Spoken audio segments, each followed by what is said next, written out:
Let's do a little bit of sports. So I got one for you that I'm just curious where you stand on this, because we don't always stand on the same spot, everybody, but oftentimes we do.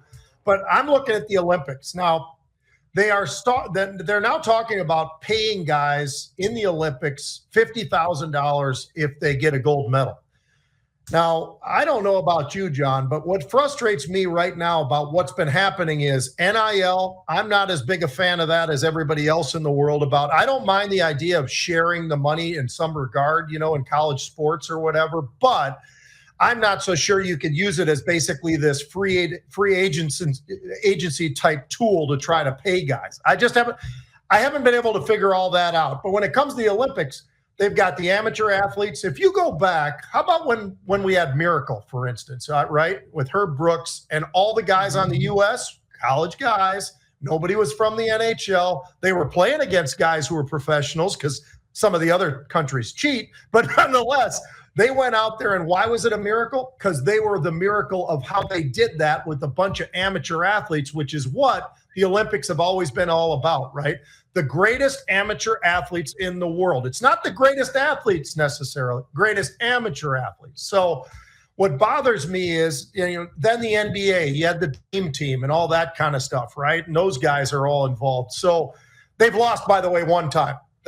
They've won the gold medal all but once. 1992, they got beat, and which is an embarrassment in and of itself. But what do you think about this, John? I don't like the idea of this pay for play and all the rest of it. I understand it to a degree, and I'm okay with the guys getting sponsorships and payment that way. But I just don't like the idea of saying, all right, you get a gold medal, here's 50 grand. What do you think? Yeah, and for the most part, Pete, I think you and I know that the money these guys, if it's 50 grand and it's, Olympic badminton, okay. But if it's a track and field athlete that's at the top of his or her game, they're already making multiples of that by their sponsorship money. So this is kind of meaningless in that regard, Pete. I don't know why the Olympics needs to do it unless it's because why should the IOC, the International Olympic Committee, keep all the cash from these multi-billion-dollar contracts with NBC or whoever's carrying the Olympics that particular year? I guess that's kind of the impetus here, Pete, because again, unless you're in a semi-meaningless sport in terms of viewership and all the rest, I mean, do ping pong players get paid a lot? No. Is there probably a ping pong player out there an Olympic ping pong player that makes six figures? I suppose, but I guarantee you, Pete, virtually everybody on track and field, except maybe the hammer thrower, is getting a lot more money than that.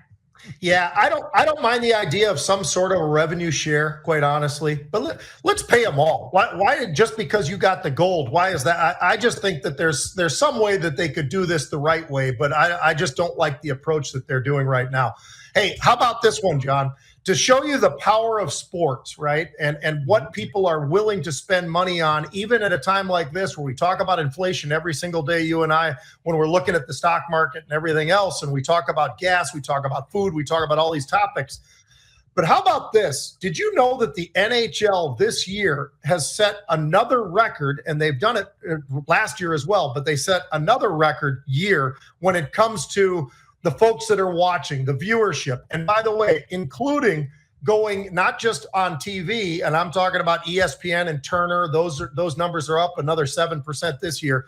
But I'm talking about in the stadiums, John, 97% of every one of these stadiums is basically sold. And that's what we're seeing for viewership. So the NHL is doing a lot of things right. And I think a lot of it has to do with the game itself has changed. It's not all the thugs out there, and apparently that's what people want. Is they want to see the skaters, they want to see the athletes, they want to see what this has turned into in the NHL, and it sure has helped that ESPN is a big part of it. And by the way, this is not just about hockey. How about volleyball? Volleyball also some record years, John.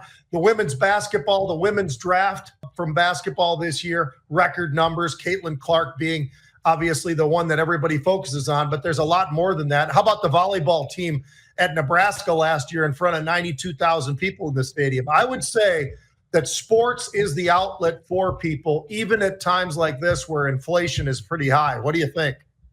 Oh yeah. And it's live. Sports is one thing, Pete, that you and I have discussed. Sports and this, the Rebel's Edge. Things that, like tomorrow, do people really care that much about what we talk about here today? No. Do you really care that much tomorrow about a football game that was played on Sunday? No. You want to watch it live. And that's the only live audience that you get these days. Everything else is something that you can consume whenever you want on your iPad, on your phone. You can put it up on your big screen and you just go on to Netflix, you go on to Amazon, Hulu, Samsung TV, whatever it is. So live sports is still that huge draw. You mentioned it because of what Caitlin Clark was able to help do for her team and so forth. But I think, and for basketball in general, for women's basketball, certainly. So I think all that's good. I'm surprised, Pete, that these hockey numbers are so good. They're going to do a record $6.2 billion in revenue this year. That's the NHL. I remember they were giving these franchises away. In fact, the Arizona franchise, they couldn't even get a buyer for it, Pete. And now it seems like maybe it's going to be a bidding war going towards $1 billion and taken over and moved up to Utah. And by the way, we should talk about that one of these days, because the Utah Yeti is what they're thinking about calling the Arizona Coyotes or whatever if they move up to Utah. And it's going to be a big number. So minor league hockey is equally huge, Pete. People love it, and they love the idea that they can get in there to an affordable game. And you know what? Hockey, they play. They don't load manage, Pete.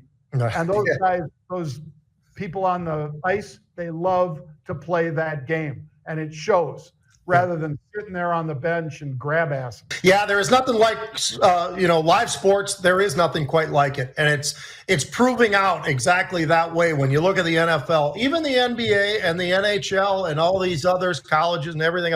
I mean, it really is the one thing that people seem to want to get together for. And like I said, by the way, as far as consecutives, John, Nebraska's football continues on this, how they've had the consecutive sellouts. The volleyball team, 307 consecutive sellouts as well. So it says a lot about people have the appetite for sports and they want to see them in person. If they can't, they're going to be watching them on TV as well. Yep, no doubt. And it's exciting. So there's a lot more fighting this year too, Pete. Maybe that's part of it. Maybe people go to get some of their aggression out.